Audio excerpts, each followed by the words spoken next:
दोस्तों, क्या आप जानते हैं कि पृथ्वी के सबसे निकट नजर आने वाले चंद्रमा को छूने के लिए अब तक 12 देश करीब 141 अभियान चला चुके हैं। इनमें से जहां 59 विफल रहे तो वहीं 5 में आंशिक सफलता मिली। 69 को सफल अभियान माना गया, जिसमें से 3 अभियान भारत की ओर से चलाए गए, जिसमें हमारा पहला चंद्रयान 1 सफल रहा तो चंद्रयान 2 को आंशिक सफल माना गया। और फिर चंद्रयान 3 के चंद्रमा के दक्षिणी ध्रुव पर सॉफ्ट लैंडिंग करते ही विश्व में भारत का रुतबा सबसे अलग हो गया। लेकिन फिर भी अभी तक अमेरिका ही चंद्रमा पर मानव भेजने में सफल हुआ है। 1968 से 1972 तक अमेरिका ने इंसानों को चांद पर उतारने के लिए कुल 9 मिशन किए, जिनमें से 6 मिशन सफल रहे। इन मिशनों के दौरान नील आर्मस्ट्रांग सहित कुल 12 लोगों ने चांद की धरती पर कदम रखा। चांद पर आखिरी मिशन था अपोलो 17, जिसे साल 1972 में अंजाम दिया गया था। लेकिन फिर अचानक ही सब कुछ थम गया, जिसके बाद किसी भी देश ने चांद पर मानव मिशन भेजने की कोशिश तक नहीं की। अमेरिका को भी 50 सालों से भी ज्यादा का समय हो चुका है चांद पर आखिरी मानव मिशन किए हुए। लेकिन अब इतिहास अपने आप को एक बार फिर से दोहराने वाला है और चांद पर नई टेक्नोलॉजी के साथ एक नए दौर की शुरुआत होने वाली है। नासा के आर्टेमिस प्रोग्राम के जरिए इस मिशन के दौरान इंसान ना सिर्फ वहां जाएगा, बल्कि वहां हमेशा के लिए इंसानी बस्ती बसाने का इंतजाम भी करेगा। नमस्कार दोस्तों, मैं हूं आरके और आप देख रहे हैं इंस्टाज्ञान। दोस्तों, क्या आप यकीन कर सकते हैं कि नासा एक बार फिर से चांद पर जा रहा है? और ना सिर्फ जा रहा है, इस बार वे वहीं रहने का प्लान भी कर रहे हैं। और ये सब कब और कैसे होगा, आइए जानते हैं आज की इस वीडियो में। लेकिन वीडियो शुरू करने से पहले अगर अभी तक आपने हमारे इस चैनल इंस्टाज्ञान को सब्सक्राइब नहीं किया है तो इसे सब्सक्राइब करके बेल आइकन का बटन दबा दीजिए, ताकि आपको भी नई जानकारी मिलती रहे। तो चलिए आइए शुरू करते हैं विस्तार से।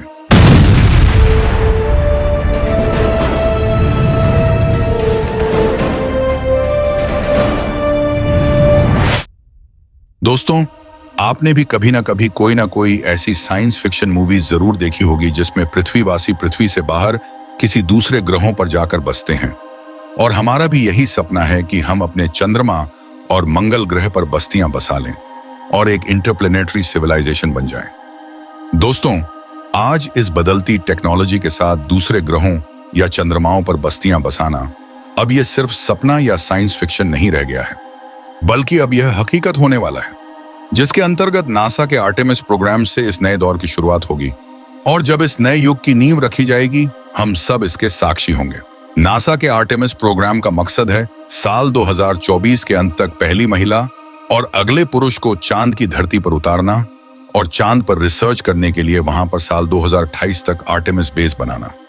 वैज्ञानिकों ने चांद पर आर्टेमिस बेस बनाने के लिए चांद पर एक बहुत बड़े गड्ढे को चुना है, जो कि 12 मील चौड़ा और 2 मील गहरा है। सोच कर देखिए कि मानव निर्मित एक बहुत बड़ा लूनर बेस इस गड्ढे के अंदर काले अंधेरे में होगा। लेकिन अब सबसे बड़ा सवाल ये उठता है कि आखिर चांद पर लूनर बेस बनाने की क्या जरूरत पड़ेगी और इसका आगे आने वाले स्पेस मिशंस के लिए क्या इस्तेमाल होगा। दरअसल चांद पर गोल्ड, प्लैटिनम और अन्य दुर्लभ धातुओं का खजाना है, लेकिन उससे भी बड़ा एक और खजाना है पानी। अगर पानी को हाइड्रोजन और ऑक्सीजन में विभाजित करके स्टोर किया जाए और फिर इसी हाइड्रोजन और ऑक्सीजन को लिक्विड में कन्वर्ट किया जाए तो यह बन जाता है रॉकेट फ्यूल, जो कि स्पेस मिशंस के लिए बहुत ही कारगर साबित होगा। दोस्तों, आपके मन में यह सवाल जरूर आ रहा होगा कि आखिर वैज्ञानिकों ने इसी खड्डे को क्यों चुना। दरअसल वैज्ञानिक मानते हैं कि इस गड्ढे की गहराई में पानी बर्फ के रूप में दफन है। अगर वहां पर पानी का बहुत बड़ा भंडार मौजूद है तो वह फ्यूल का बहुत बड़ा स्रोत बन सकता है। नासा का मानना है कि चांद पर 600 मिलियन से लेकर 1 बिलियन मैट्रिक टन तक पानी मौजूद है, जो भविष्य में किए जाने वाले मानव मिशनों के लिए बहुत बड़ा खजाना है। अगर हम इस पानी को अच्छी तरह से हार्वेस्ट कर पाए तो चांद मंगल ग्रह की यात्रा के लिए एक फ्यूल स्टेशन का काम कर सकता है। लेकिन यह सब इतना आसान नहीं रहने वाला। चांद पर बेस बनाने के लिए बहुत सी चुनौतियों का सामना करना पड़ेगा। आर्टेमिस प्रोग्राम के 4 मुख्य घटक हैं। पहला है space launch system rocket, SLS, जो कि अब तक का सबसे पावरफुल रॉकेट होगा, जो इस स्पेस क्राफ्ट को पृथ्वी से बाहर तक लॉन्च करेगा। दूसरा घटक होगा ओरियन स्पेसक्राफ्ट, जो कि इस मिशन को चांद तक ले जाएगा। तीसरा घटक होगा लूनर गेटवे, जो एक छोटा स्पेस स्टेशन होगा जो कि चांद के चारों ओर चक्कर लगाएगा। और इस मिशन का चौथा घटक होगा ह्यूमन लैंडिंग सिस्टम, जिसकी मदद से एस्ट्रोनॉट्स चांद की सतह पर उतरेंगे। आर्टेमिस प्रोग्राम के पहले फेज में 3 मिशन किए जाएंगे। आर्टेमिस 1 एक टेस्ट फ्लाइट होगी जिसमें SLS और ओरियन स्पेसक्राफ्ट को लॉन्च किया जाएगा, जिसमें कोई भी इंसान नहीं होगा। इस मिशन का मकसद यह सुनिश्चित करना होगा कि इस मिशन के लिए इस्तेमाल किया जा रहा रॉकेट सही से काम कर रहा है या नहीं। इस मिशन के दौरान 13 छोटे छोटे सैटेलाइट्स को भी लॉन्च किया जाएगा।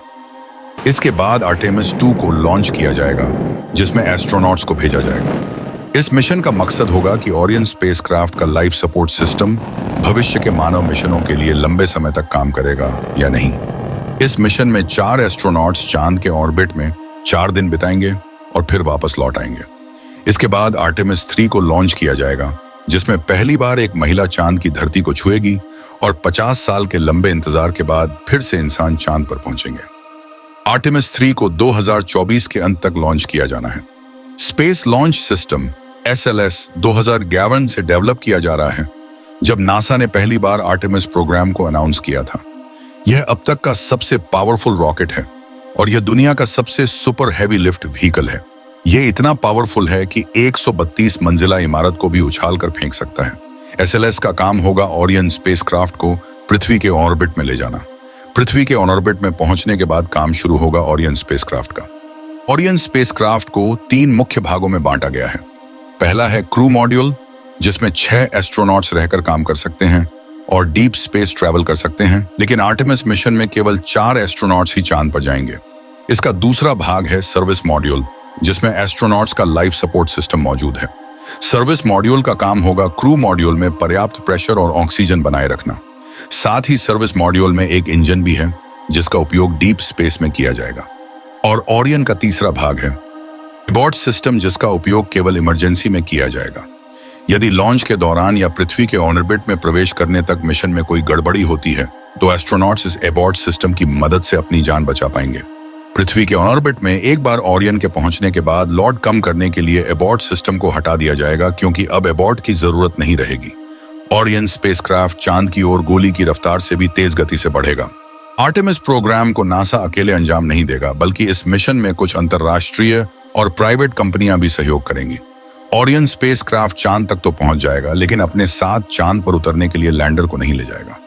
इसीलिए स्पेसएक्स इस मिशन के पहले ही चांद के ऑर्बिट में ह्यूमन लैंडिंग सिस्टम को प्लेस कर देगा। और जब ओरियन स्पेसक्राफ्ट चांद के ऑर्बिट में पहुंच जाएगा, तब वहां पर पहले से मौजूद ह्यूमन लैंडिंग सिस्टम के साथ डॉक करेगा। इसके बाद 2 एस्ट्रोनॉट्स ओरियन स्पेसक्राफ्ट में रहेंगे और 2 एस्ट्रोनॉट्स लैंडिंग सिस्टम में चले जाएंगे और दोनों एस्ट्रोनॉट्स लैंडिंग सिस्टम की मदद से चांद की धरती पर उतरेंगे। तब तक ओरियन स्पेसक्राफ्ट चांद के चारों ओर चक्कर लगाता रहेगा।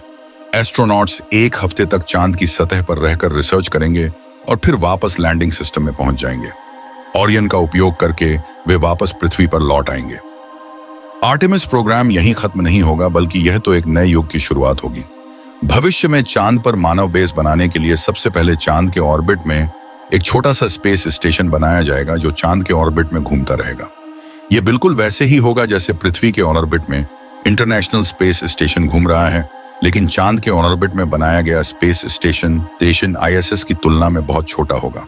चांद के ऑर्बिट में बनाया जाने वाला स्पेस स्टेशन का नाम होगा गेटवे। आर्टेमिस गेटवे में एस्ट्रोनॉट्स 1 महीने तक रह सकते हैं। भविष्य में किए जाने वाले चांद पर मिशन के लिए गेटवे का इस्तेमाल किया जाएगा। SLS रॉकेट का इस्तेमाल गेटवे को पृथ्वी से चांद के ऑर्बिट तक पहुंचाने के लिए किया जाएगा और ह्यूमन लैंडिंग सिस्टम का इस्तेमाल गेटवे से चांद की सतह तक पहुंचने के लिए किया जाएगा। आर्टेमिस प्रोग्राम का मकसद है चांद पर इंसान को बसाना। इस मिशन के अंतर्गत लूनर बेस बनाना, वहां पर इंसान रह सकें और वहां पर रिसर्च कर सकें। आर्टेमिस प्रोग्राम का सबसे महत्वाकांक्षी मकसद है चांद पर पानी की खोज करना। अगर चांद पर पानी का भंडार मिल जाता है, तो वहां पर इंसान की बस्ती बनाना बहुत ही आसान हो जाएगा। चांद पर बसने के लिए इस मिशन को पूरा करना बहुत ही महत्वपूर्ण होगा, क्योंकि यह मिशन मानव इतिहास का सबसे बड़ा मिशन होगा। इसलिए हम आशा करते हैं और अपनी शुभकामनाएं नासा को भेजते हैं कि नासा का यह मिशन जरूर सफल हो। दोस्तों, उम्मीद है कि आपको हमारे इस वीडियो में आर्टेमिस प्रोग्राम के बारे में दी गई जानकारी पसंद आई होगी। चांद पर इंसानी बस्ती बसाने का यह सपना अब धीरे धीरे हकीकत बनने जा रहा है और हम सब इसके गवाह बनेंगे। अगर आपको यह वीडियो अच्छा लगा हो तो इसे लाइक और शेयर जरूर करें, ताकि और भी लोग इस जानकारी का लाभ उठा सकें। अगर आपने अभी तक हमारे चैनल को सब्सक्राइब नहीं किया है तो सब्सक्राइब कर लें और साथ ही बेल आइकन को भी दबा दें ताकि आपको हमारे आने वाले हर वीडियो की नोटिफिकेशन मिलती रहे। साथ ही हमें कमेंट बॉक्स के माध्यम से यह जरूर बताएं कि आपका नासा के इस आर्टेमिस प्रोग्राम के बारे में क्या विचार है और क्या आप भी इस ऐतिहासिक पल का इंतजार कर रहे हैं। आज की वीडियो में बस इतना ही, तो मिलते हैं अगले वीडियो में। तब तक के लिए धन्यवाद।